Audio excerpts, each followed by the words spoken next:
C'est un personnage complexe qu'il est difficile d'approcher. Booba, le patron du rap français.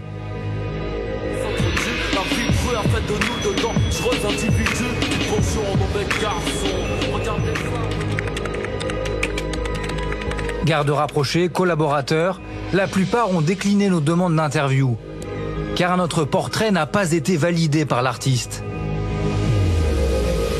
Et passer outre peut avoir des conséquences. C'est compliqué de travailler en business avec eux si je participe à des choses que ils valident. Sur les réseaux sociaux, Booba, alias le Duc de Boulogne, a même prévenu ses milliers d'abonnés avec un message plein de bienveillance à notre égard. Il y a un journaliste poubellier de chez BFM TV qui cherche à faire un biopic sur le Duc, tout seul dans son coin, et qui contacte la terre entière. Merci de le laisser à la déchetterie. Un sens de la formule affûtée et une volonté farouche de verrouiller sa communication. Il y a une espèce de pulsion un peu teigneuse et enfantine de Booba dans son rapport à la presse, avec l'idée qu'il faut tout contrôler. Non seulement qui va l'interviewer, mais qui ensuite publiera, et comment sera le papier, et comment sera l'article.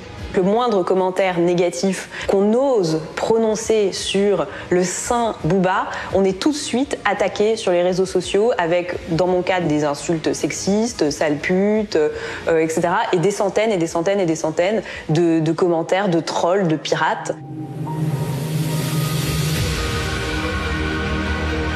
Pourquoi une telle obsession du contrôle?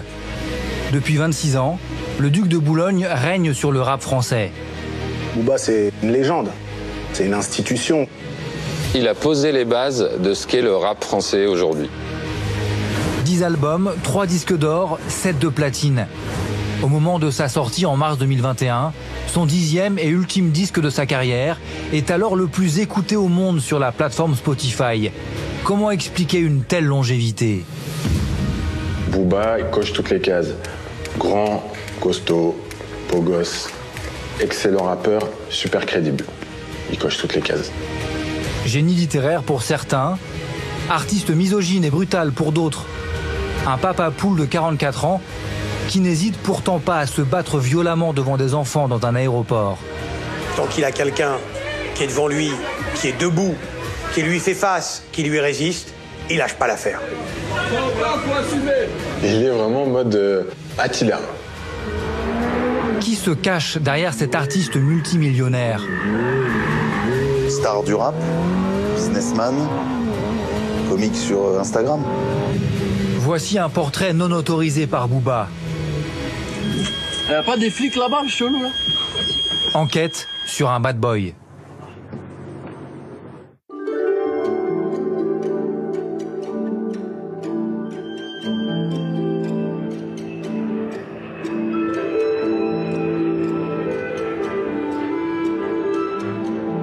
Pour percer les secrets de Booba, il faut traverser l'Atlantique direction la Floride.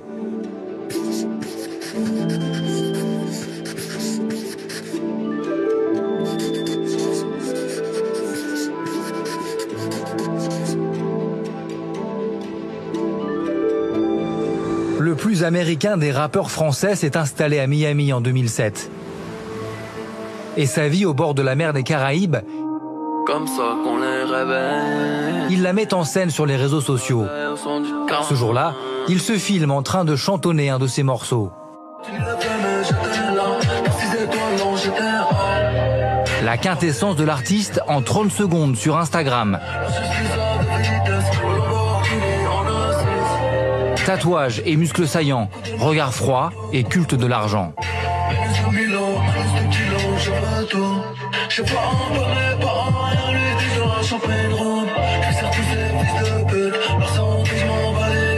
Une belle voiture et une maison à la hauteur de son statut de star.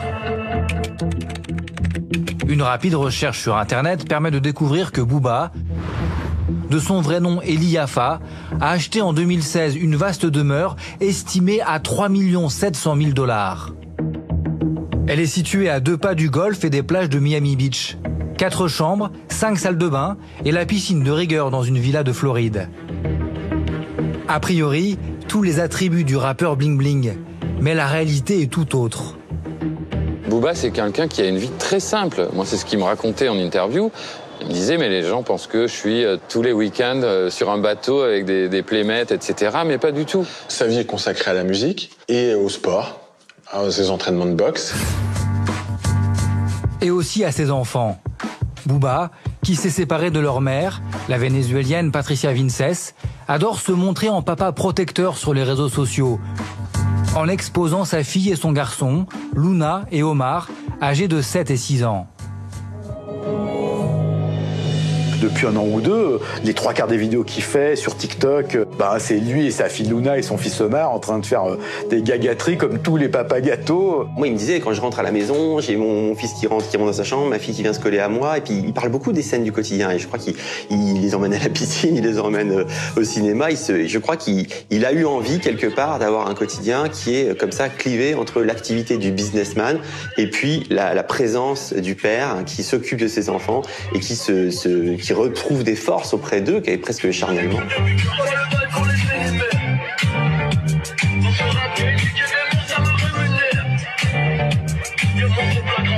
Et c'est effectivement assez marrant, quand on compare ça à ces textes, de se dire, ah ouais, c'est pas Dr. Jekyll et Mr. Hyde, c'est Dr. Ellie et Mr. Booba.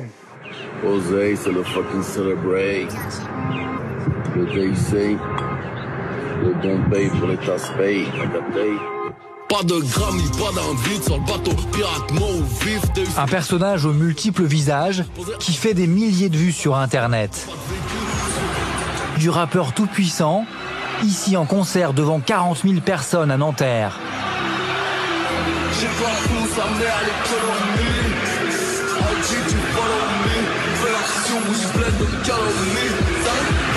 Là, l'archétype du macho dans sa salle de sport.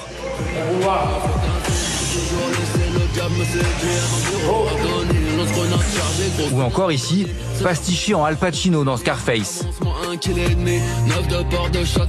Rap hardcore et black potache, ses fans adorent. 5 millions d'abonnés sur Facebook. 5,7 sur Twitter.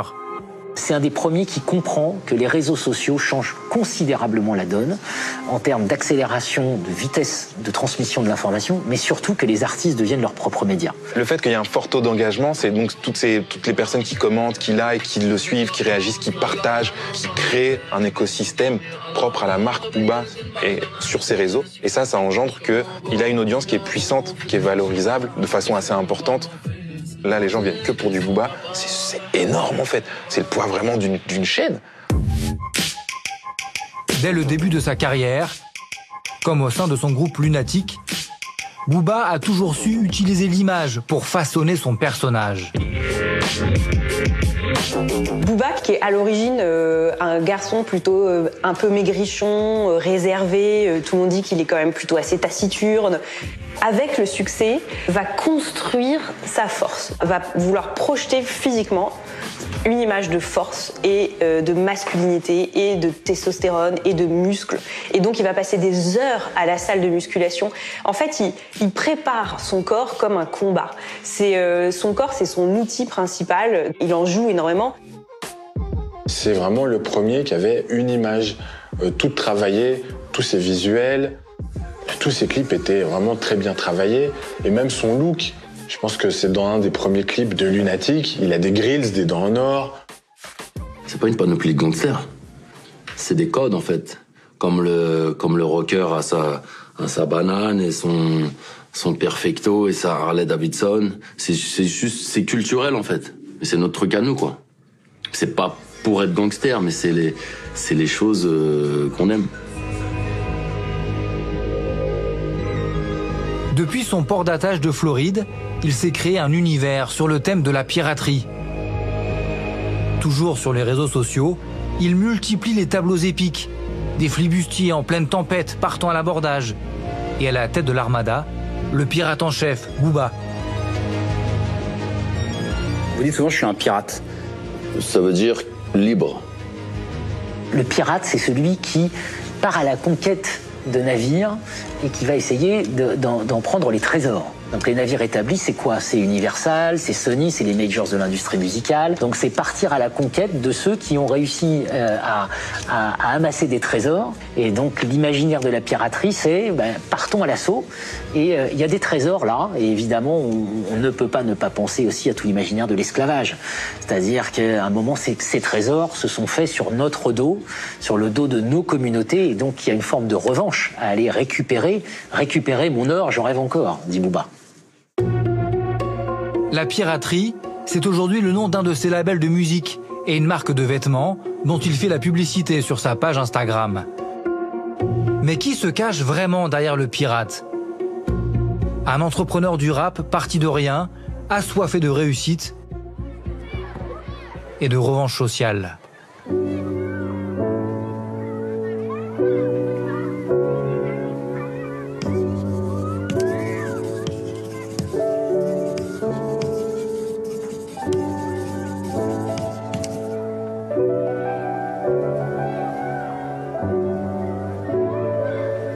L'ancien instituteur de l'école primaire Jules Ferry a mis des années à faire le lien entre Booba, la star du rap hardcore, cru et violent, et le petit Eli Yaffa, son élève lorsqu'il était dans sa classe en CM2. Mais Michel Lecaer se souvient très bien de lui. Le trait de caractère principal que j'ai noté chez lui, c'est cette timidité. Et j'ai relevé aussi une envie de réussir. Il était attentif, il travaillait. Lorsque je donnais des consignes, il s'efforçait de les appliquer. On le voit ici, seul enfant noir au milieu des autres élèves. Ressentir qu'il était différent des autres, et qu'à partir du moment où il était différent, il y avait peut-être un phénomène de rejet quelque part. Ce qu'il ressent, c'est pas vraiment le racisme ou les contrôles faciès, etc. C'est plutôt une sorte d'isolement parce qu'il est vraiment très seul dans son cas. Et donc, par exemple, il m'avait dit qu'il était très très peu invité par ses copains après l'école. Et aujourd'hui encore, Booba se souvient de cette enfance écartelée entre deux cultures. C'est un peu dur quand on grandit. On a sa place nulle part, entre guillemets. Si on retourne en Afrique, on n'est ni blanc ni noir. Même dans un quartier, ça peut être mal vu ou on a le cul entre deux chaises, quoi, un peu. Booba, Eli Yaffa de son vrai nom, est né le 9 décembre 1976 à Boulogne-Billancourt. Il grandit à Meudon, une banlieue assez cossue. Mais le rappeur se livre peu sur ses origines. Est-ce par pudeur ou pour ne pas écorner son image de mauvais garçon? Ce qui est intéressant, c'est que dès le début, Booba construit une légende qui est qu'il est ce garçon un peu des cités, des quartiers difficiles. C'est vrai que c'est tout le paradoxe de Booba, c'est-à-dire qu'à la fois je suis le bitume avec une plume, c'est le mythe de la banlieue, des racailles, etc. Et en même temps, lui-même grandit dans un monde qui n'est pas le monde de la cité. Votre maman était secrétaire. Ouais. Vous dites que vous viviez avec le strict minimum. Ouais. Et vous êtes dit, je veux... C'est-à-dire des vêtements et à manger. Une mère blanche qui va l'élever seule après sa séparation avec son père, noir, d'origine sénégalaise, qui travaillait, lui, dans une boîte de nuit. Eli Yaffa s'est construit sur cette histoire familiale tourmentée. Et, comme en écho, pour le choix de son nom de scène, il puise dans un univers étonnant.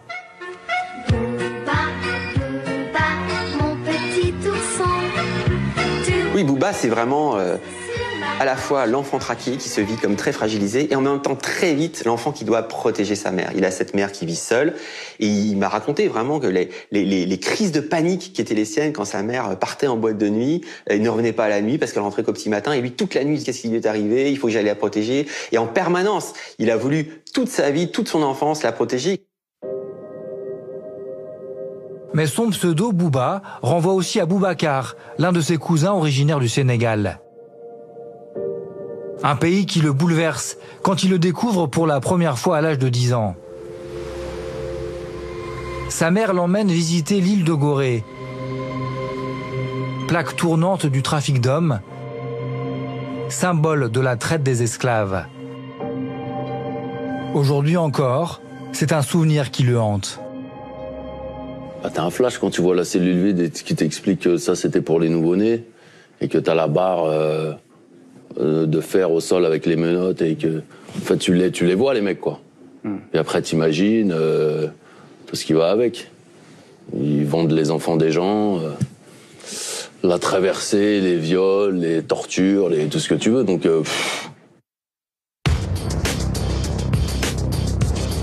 Un autre voyage va transformer le cours de sa vie. Il a alors à peine 14 ans. Il y a un élément qui est très important dans la vie de Booba et qui va vraiment changer son existence et son destin.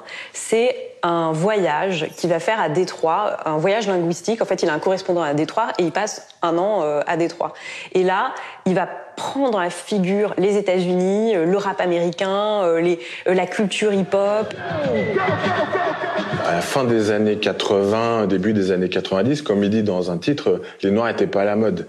Et lui, se retrouver comme ça aux États-Unis, où il y a des Noirs partout, médecins, avocats, juges, qui sont fiers d'eux, qui vivent leur vie, pour lui, ça a dû être un grand choc. De retour en France, au début des années 90, Booba s'installe à Boulogne-Billancourt et passe des heures au pied de ses immeubles.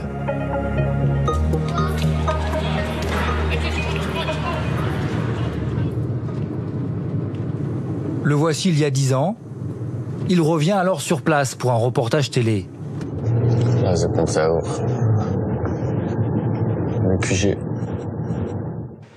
Dans cette cité HLM des Hauts-de-Seine, il a fait les 400 coups avec les jeunes du quartier.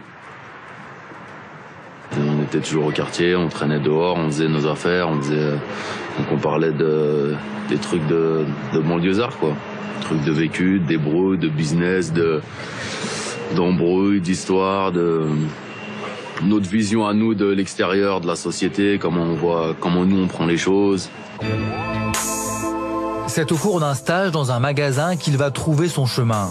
Il est alors en BEP vente et tous les jours, il met 1h30 pour se rendre sur son lieu de travail. Aujourd'hui, c'est un taxiphone. À l'époque, c'était Ticaret, une boutique mythique pour les amateurs de hip-hop. Et c'est dans la cave qu'il va se faire remarquer. Alors donc il y a la Clica, la même que tu vois. Les lieux abritent un studio de musique. C'est là que Booba, 17 ans, commence à chanter avec le groupe La Clica. Booba. À ses côtés, un jeune artiste va jouer un rôle décisif. Aujourd'hui, Booba le présente lui-même comme celui qui lui a appris à rapper.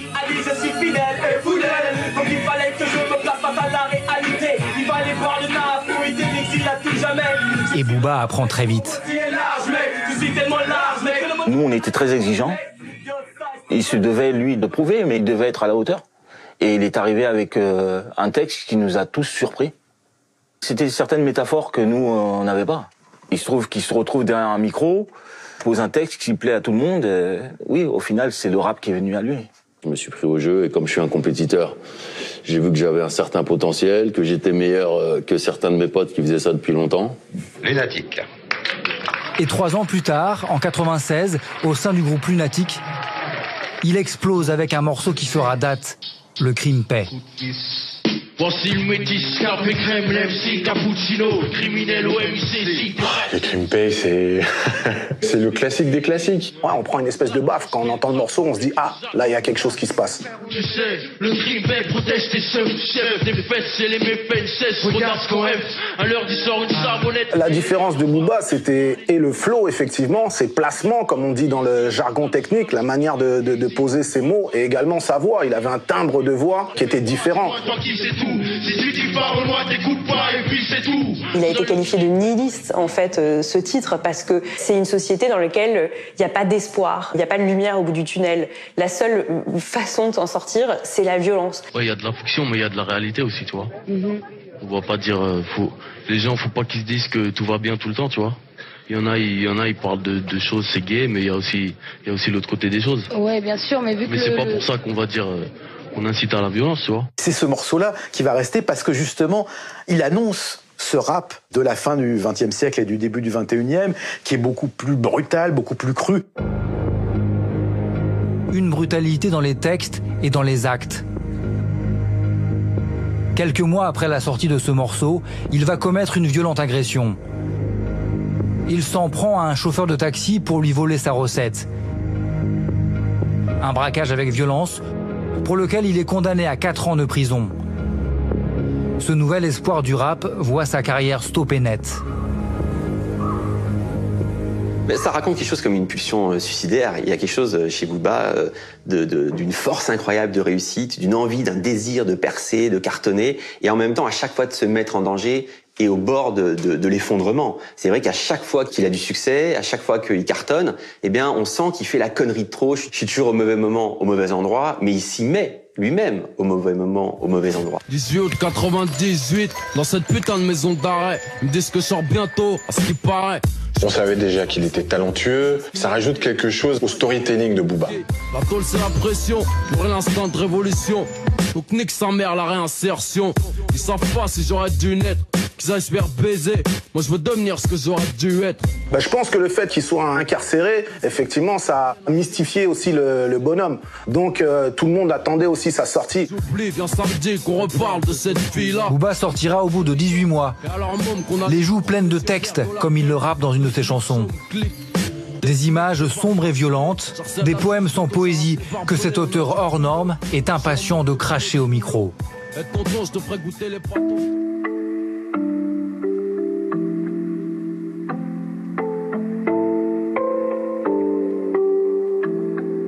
Depuis les chaînes et les bateaux, je rame, t'inquiète. Aucune marque dans le dos, man. Je les ai dans le crâne. Docteur, je fais une fausse couche parce que la rue m'a baisé. Si je traîne en bas de chez toi, je fais chuter le prix de l'immobilier. Elle a un doigt dans le cul, le film a à peine commencé. Ici, tout est vrai, ma gueule, c'est juste un peu romancé. Vous êtes sûr de votre parti pris esthétique? Ouais. Très bien, je vous fais confiance alors. Booba, un compositeur prolifique. En 26 ans de carrière, il a écrit plus de 170 chansons qu'il a lui-même interprétées, presque 2 fois plus qu'un artiste comme Jean-Jacques Goldman. Des textes qui séduisent bien au-delà des amateurs de rap. Et même aujourd'hui, son œuvre est étudiée par des linguistes qui décortiquent ses punchlines. La punchline, c'est en fait un avatar contemporain du mot d'esprit, de la réplique, du bon mot. L'idée, c'est à la fois de terrasser l'adversaire et de mettre les rayeurs de son côté. Et Booba, il est bon dans la punchline, et en particulier parce que il en est un peu l'inventeur. Je vais pas le comparer à Cyrano de Bergerac, mais c'est un peu ce personnage-là. C'est qu'il y a une jubilation, on entend dans son texte beaucoup de plaisir à dire ce qu'il dit. En plus de ça, chez Booba, je trouve qu'il y a paradoxalement pas mal d'autodérision. Le ring et les strings, j'aime qu'on soit soudés chez nous. Même les culs de Jade donnent des coups de j'aime ou t'aimes pas, dis-moi toi qui c'est tout. Ceux qui parlent moi t'écoutes pas et puis c'est tout. J'écris que en... J'ai des flashs et je les mets en... Pour ça, des fois, je fais même pas de phrase, j'assemble 3 mots et en fait, comme si je faisais une peinture. J'écris, c'est visuel, mon écriture, elle est visuelle.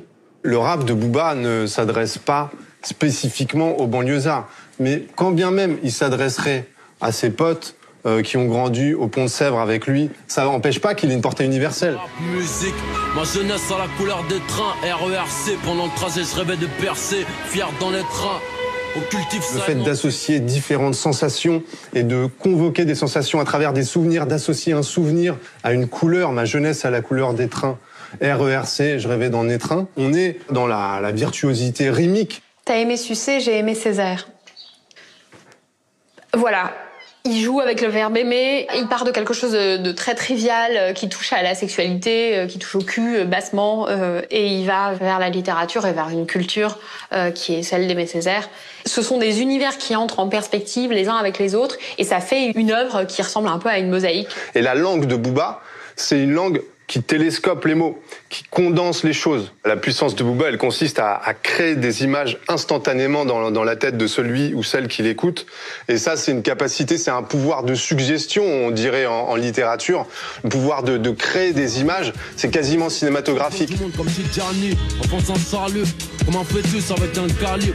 Et les putains qui crachent leur salive. Ce qui se passe avec un fœtus avec un calibre, c'est l'association de deux univers, deux mots qui renvoient à deux choses qui n'ont rien à voir. Un fœtus, l'innocence de l'enfance qui n'est même pas encore née, et de l'autre, le calibre. Et l'association du fœtus et du calibre, c'est vraiment une esthétique de l'image qui s'entrechoque ou qui fait des métaphores ou, comme disait Thomas Ravier, des métagores. Thomas Ravier, l'auteur d'un article publié en 2003 dans la prestigieuse Nouvelle Revue Française. Un texte intitulé « Booba ou le démon des images ». L'auteur compare son style à celui de Louis-Ferdinand Céline ou encore Antonin Artaud. Lui qui ne lit pas ne se contente pas de bien manier les mots, il en invente même. Il fait partie de ces rappeurs qui ont créé du verbe, qui ont créé des locutions. Alors bien sûr, on va pouvoir penser à certains faits de langue, comme au KLM, pour au calme, qu'il a transformé en faisant presque un sigle ou un acronyme. Les textes de Booba sont aussi souvent empreints de violence, y compris contre les femmes. Le rappeur est régulièrement accusé de misogynie.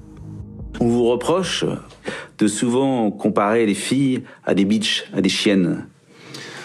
Je parle souvent mal d'un certain type de filles, comme certaines filles entre elles peuvent insulter une de leurs copines et dire que ouais, elle c'est une grosse pute ou etc. Souvent c'est fait avec humour.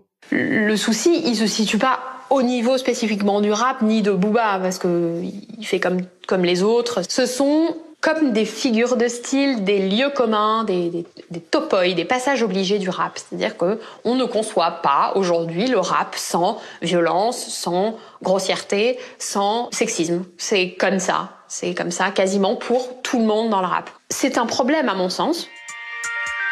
Ces chansons, écrit-il, sont des puzzles de mots et de pensées, abordant tour à tour par petites touches les discriminations, sa réussite, l'esclavage ou la dureté de la vie dans les quartiers.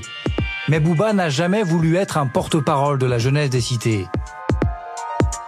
Booba lui-même dit qu'il n'est pas un rappeur engagé, et effectivement, chez lui, il n'y a pas vraiment un message politique. C'est pas tellement un rappeur politique, c'est plutôt un rappeur métaphysique. C'est quelqu'un qui va explorer l'âme humaine, y compris dans sa part la plus vénéneuse, la plus boueuse. Il y a une espèce de méditation d'apocalypse chez Booba, une espèce de lyrisme qui vient explorer le mal. Vraiment, Booba est une sorte de penseur du mal à sa manière. Les rares fois où il prend des positions politiques, c'est quand il est interviewé. Comme ici, en mai 2021, à 1 an de la présidentielle. Et comme à son habitude, il ne prend pas de pincettes. En France, je disais, vous regardez depuis Miami, vous voyez l'évolution, la montée du Front National, Marine Le Pen qui obtient des sondages très forts. Est-ce que c'est des choses qui vous inquiètent? Mon avis, c'est que c'est un parti qui ne devrait jamais exister. Tout simplement. On ne devrait pas pouvoir voter pour quelqu'un qui fait partie du Front National. Pourquoi? Il y a de plus en plus. J'assimile pour moi le Front National, c'est comme des nazis. Pour moi, je le vois comme ça. Ouais. Donc je trouve pas ça normal qu'on puisse voter pour des nazis. Il peut pas y avoir un parti nazi. Un avis tranché, une plume noire et des mots percutants.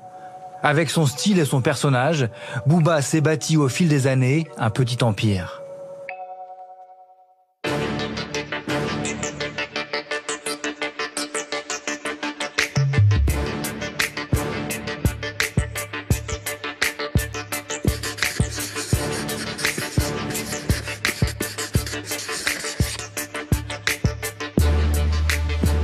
Vous faites du business, vous gagnez votre vie, très bien votre vie. Très bien, ouais, mieux que certains. Et puis, et je trouve ça magnifique de créer des emplois et de moi-même gagner de l'argent, de faire gagner de l'argent à d'autres personnes. Booba n'est pas simplement un artiste renommé. C'est un serial entrepreneur qui a bâti un patrimoine colossal. Il est quelque part entre 40 et 60 millions de dollars, ce qui est une fortune extrêmement considérable, il faut encore le répéter. Un rappeur qui s'est très tôt rêvé en businessman. Dans ce reportage tourné en 2005, alors qu'il a 29 ans, Booba affiche sans complexe son goût pour la richesse. C'est tout à fait normal pour moi d'aimer l'argent et de tout faire pour en avoir le plus possible. Je sais pas, j'ai pas de problème avec ça. Tout le monde se lève le matin pour gagner son pain, économise pour avoir une bonne retraite, s'acheter une maison, une voiture. Sauf que moi, j'ai pas envie de m'acheter ma Mercedes à 60 ans. C'est un peu tabou en France. Ah ouais, mais c'est carrément tabou, ouais. En France, quand on voit passer quand on voit un jeune noir comme moi rouler dans une belle voiture, on a envie de me cracher dessus. Au lieu de me féliciter et se dire tiens, bah lui il a réussi, il a une belle voiture, il s'en sort, il se débrouille. Bah, on te crache dessus. Chez Booba, l'argent est synonyme de liberté. Et cela passe par une conquête de l'indépendance. Dès 2004, le rappeur crée son propre label, Talak Records, pour gagner plus face aux grandes maisons de disques. Bah, Talak, c'est ma boîte, hein. Je suis producteur de mon album. Via Talak, je suis PDG, quoi. Être indépendant, ça veut dire que c'est vous qui maîtrisez l'ensemble, tant au plan artistique qu'au plan business, et à tous les niveaux. Vous ne rendez pas de compte. C'est ça l'intérêt d'être indépendant. Et surtout, vous discutez d'égal à égal. Quand il se présente avec Talak, c'est « Je suis un chef d'entreprise à la tête de Talak et je regarde les yeux dans les yeux Universal ». On sait que là, on parle quand même avec pas mal de zéros après le petit 1. Évidemment, il est en mesure, au moment où il le fait, de dicter des conditions. Car chaque nouveau disque de Booba est un événement attendu. 10 albums en 26 ans de carrière, 3 millions d'exemplaires vendus. À chaque fois ou presque, il est numéro 1 des ventes. C'est le seul qui a autant de longévité dans ce rap game, si on peut parler du rap game. Au-delà d'avoir 20 ans de carrière, c'est qu'il a 20 ans de carrière au top. Booba, c'est un peu le Johnny Hallyday du rap français. C'est-à-dire que c'est quelqu'un qui a toujours su s'adapter, travailler avec les bons producteurs, changer de tendance quand il le faut, etc. Donc il a un côté très instinctif, très animal et finalement très intelligent et beaucoup plus réfléchi qu'on ne le croit. Booba n'est pas seulement un gros vendeur de disques, il est aussi un producteur influent. Chaque jour, il reçoit une centaine de compositions, à la recherche de nouveaux talents. Quand il signe finalement les artistes, il travaille avec eux parce que lui, il a l'expérience des studios, il a l'expérience de l'industrie, il sait ce qui plaît au public, il sait à quel moment le sortir ou pas, comment faire les clips. Et c'est là où il est très fort. Booba accompagne une dizaine d'artistes. Des rappeurs, français et africains. Et même Elia. J'en reviens au mois d'octobre. Une chanteuse piano-voix. Je te devine dans les feuilles d'or. Wow. Bien loin de l'univers hip-hop. C'est gagnant-gagnant pour les deux. Gagnant parce que quand un jeune est validé par Booba, ça lui donne quand même une certaine crédibilité. Et pour Booba, ça lui permet aussi d'être toujours dans l'actualité. Est-ce qu'ils auront un succès comparable à celui de Booba? L'avenir le dira, mais en tout cas, pour lui, c'est un pari sur l'avenir. Donc je me dis que c'était avec lui. Et Booba a du flair. C'est par exemple lui qui a propulsé la carrière de l'artiste belge à succès Damso. Qu'est-ce que je vais faire de tous ces deniers si je te fends le crâne en deux? Quel œil va... Ou encore Caris, le rappeur de Sevran, avec qui il finira par se brouiller. Continue à pousser, tu pourras griffer ton cercueil. Et pour ce patron rappeur, pas de temps à perdre pour développer ses affaires.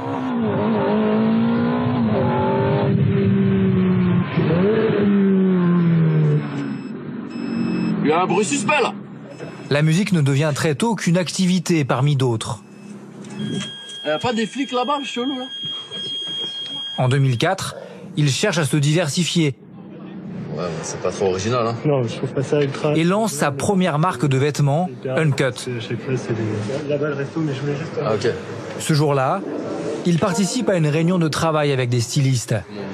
Son mot d'ordre, faire du streetwear, mais hors des sentiers battus. On respecte les thèmes, mais à côté de ça, propose des trucs, propose des trucs originaux. T'as une idée même barrée, machin. Après, on aime ou on n'aime pas, on s'en fout, tu vois. À la base, quand j'ai fait une cut, le concept, c'était faire des vêtements que moi, je mettrais. Tu vois. À la base, c'est pour moi. La principale vitrine de ces vêtements, c'est Booba lui-même. Il en fait la promotion dans ses clips, comme ici. Il est bon le bonnet, là, quoi. Sur le tournage de la chanson Jour de paye. Le rappeur se met en scène au milieu des machines de sérigraphie. la guerre pour appliquer de la paix, je demande jamais à l'appel quand c'est le jour de la paix. Il est le premier à faire le placement de produit. Mais sauf qu'il fait le placement de son propre produit. Il est le produit, il est la marque. Il le dit d'ailleurs, il dit Booba c'est beaucoup plus que moi. C'est une entreprise, Booba. En direct ce soir-là au Grand Journal, il porte ostensiblement une des casquettes de sa marque. Ça vaut tous les points de vente, puisque c'est diffusé à la télé, c'est diffusé sur Internet, il y a des millions de gens qui regardent. Il est en 360, c'est mon clip, mes réseaux sociaux, de la télé, mes marques avec des points de vente. En fait, voilà, 360, je suis bon, je maîtrise mon marketing. Et moi, je l'utilise dans les cours que je donne à la fac, je l'utilise comme cas d'école. En conflit avec ses associés, Booba met fin à cette marque en 2018. Selon des estimations, elle générait près de 10 millions d'euros de chiffre d'affaires par an.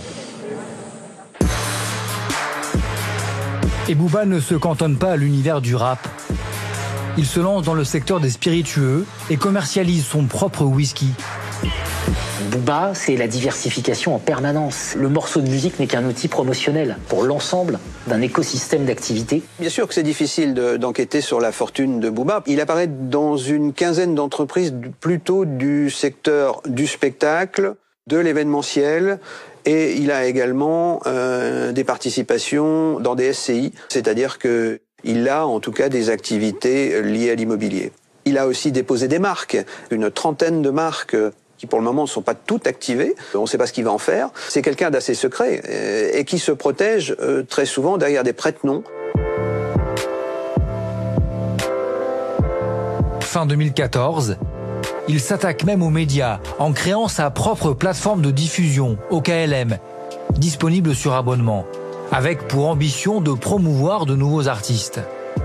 Il s'est fait un kiff, je peux faire de l'oseille, il a capté le modèle économique d'un média, bon bah voilà, c'est de créer une audience et de vendre cette audience. C'est ce que j'ai fait avec Uncut, c'est ce que je fais avec mon rap, c'est ce que je fais avec ma musique. Je vais le faire sur un autre secteur, qui est celui du média. OKLM va employer une cinquantaine de personnes, dont une quinzaine de salariés. Mais au bout de 5 ans, l'aventure s'arrête brutalement. On est dans un fonctionnement à l'américaine chez Booba, donc quand ça marche pas, ça s'arrête. Et là, désolé, mais on plie boutique, quoi. Et il faut rebondir. Et chacun doit se donner les moyens de rebondir. Rebondir et rester au sommet, quitte à terrasser les adversaires. Booba se considère avant tout comme un compétiteur sans merci.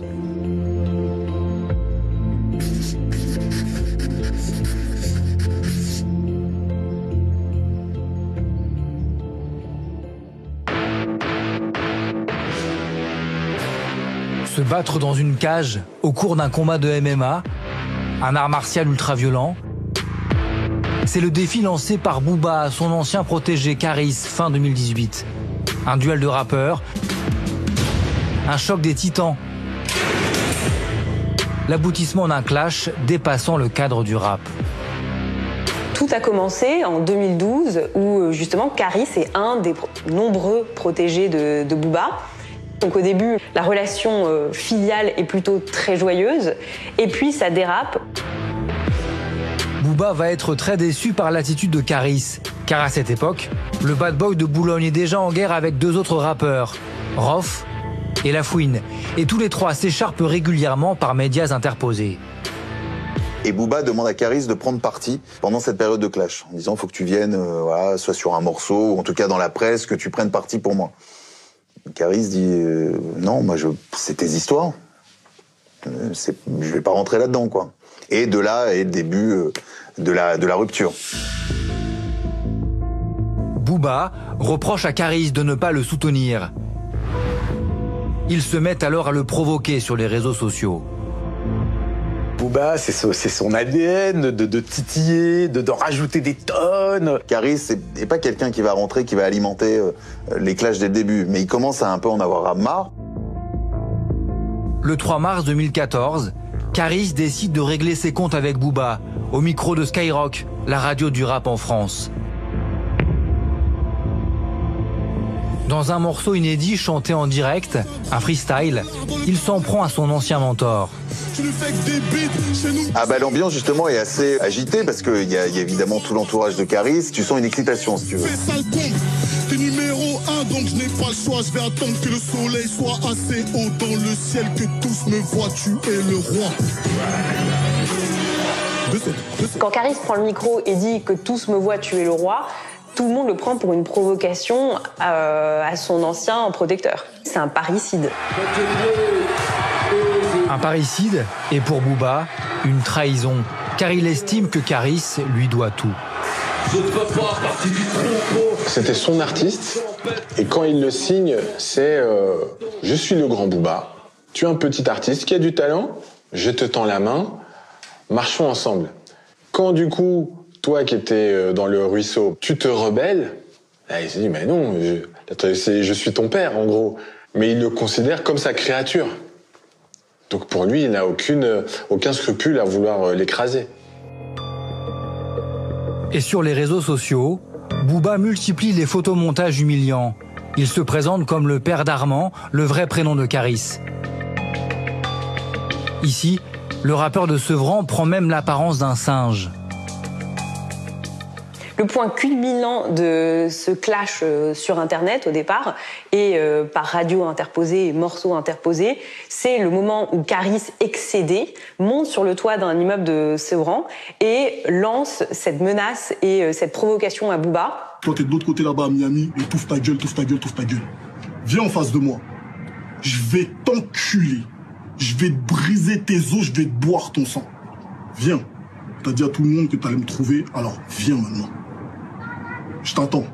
Et c'est là où ça dépasse le cadre du hip-hop. C'est juste deux gars qui s'aiment pas. Ils vont loin dans les insultes. Je me doute qu'il doit avoir l'entourage derrière qui doit en rajouter des tonnes. C'est difficile de garder la tête froide. Au départ, ça n'est qu'une joute verbale, mais on sent qu'à un moment ou à un autre, vu que la tension continue de monter, qu'est-ce qui va se passer s'ils se croisent ? Le 1er août 2018, en plein cœur des vacances d'été, Booba, Caris et leurs entourages respectifs se rendent à Barcelone pour un concert. Et coïncidence, ils sont enregistrés sur le même vol. Dans le hall d'embarquement, les deux équipes se croisent, une bagarre éclate.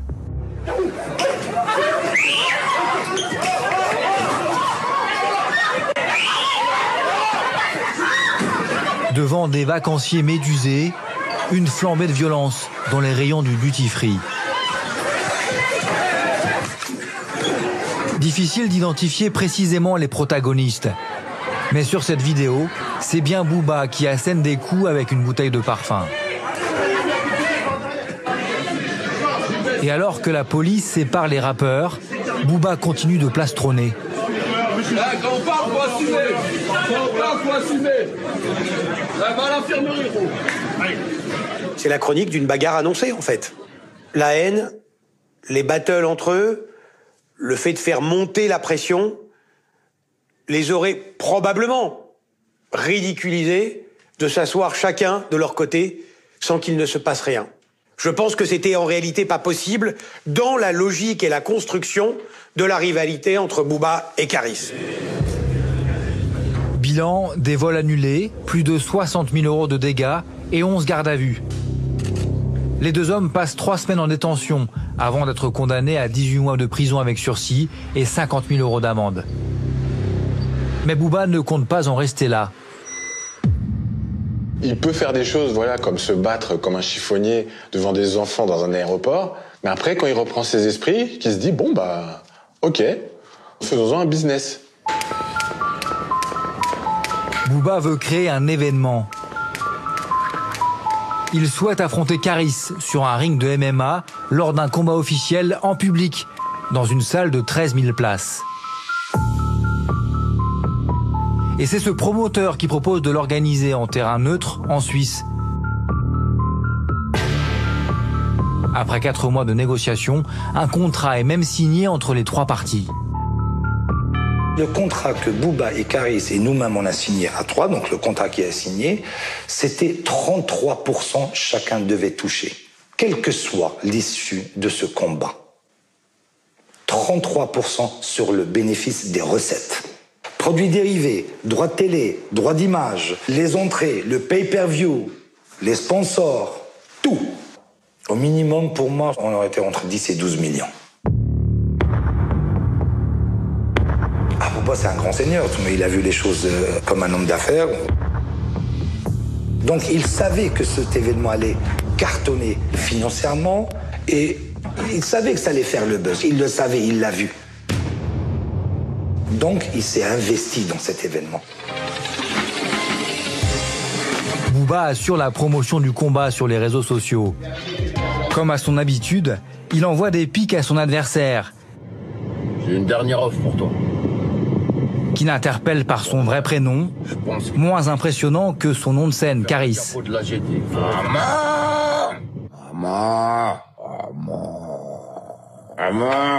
tu vas prendre ton gros cul, tu vas aller t'entraîner, tu vas aller faire ton MMA, tu vas aller faire ta petite corde à sauter, hein. Tu vas te dire à Linda, elle te prépare un bon petit plat, hein, du bon à checker ou ce que tu veux, pouto. Je crois pas que tu vas t'en sortir comme ça. Mais rebondissement, 2 mois avant l'événement, Caris annonce dans la presse qu'il renonce finalement à se battre. Les autorités suisses ont dit qu'elles étaient opposées à la tenue du combat. Ça s'arrête là. Je préfère me retirer de leurs histoires car ça me fatigue. Booba ne digère pas cet abandon. Il continue de poster régulièrement des photomontages pour ridiculiser Caris. Le rappeur de Sevran avait accepté de nous en parler en 2019. Et en fait, il trouve toujours des techniques pour squeezer ce que je fais, en fait, pour éteindre, pour étouffer ce que je fais. Et en fait, le plus important pour lui, je pense, c'est qu'il veut que j'arrête de rapper. Il ne donnerait pas ce plaisir. Là où Booba a quelque chose de très pervers, c'est qu'il veut détruire son adversaire aussi psychologiquement. Chaque petit post qui pourrait paraître un peu marrant ou si c'était un contexte de cours d'école, là, il y a 5 millions de témoins qui continuent, qui invectivent, qui reprennent, qui repostent, qui réattaquent. Il faut quand même avoir une certaine force psychologique pour survivre à une attaque de Booba et ses pirates. Quand on demande à Booba, mais pourquoi ces clashs, pourquoi ces bastons, pourquoi ces chutes permanentes et ces conneries finalement qui reviennent régulièrement, il dit, moi faut pas oublier que je suis un enfant, je suis un gamin, je suis un mauvais garçon et je peux pas m'en empêcher. À 44 ans, Booba est-il prêt aujourd'hui à raccrocher les gants? Je pense que lui, surtout, il est toujours dans une compétition. Même là, quand il annonce sa retraite, qui y croit? Franchement, c'est un compétiteur, en fait. Là, on est dans le sport de haut niveau. C'est toujours difficile de décrocher quand t'es en compétition. Surtout quand t'as occupé, ou quand t'as voulu occuper le trône, ce fameux trône du roi des Kaira. Donc, descendre du trône, ou en tout cas accepter que quelqu'un d'autre puisse arriver sur ce trône, c'est toujours compliqué. J'ai crevé une jambe de bois, c'est plus long quand je fais les 100 pas. J'ai échoué sur la plage au regret. J'ai pris des vagues impraticables. C'est bientôt l'heure où tout se tait. Même sérieusement à manger, on retenterait bien le diable.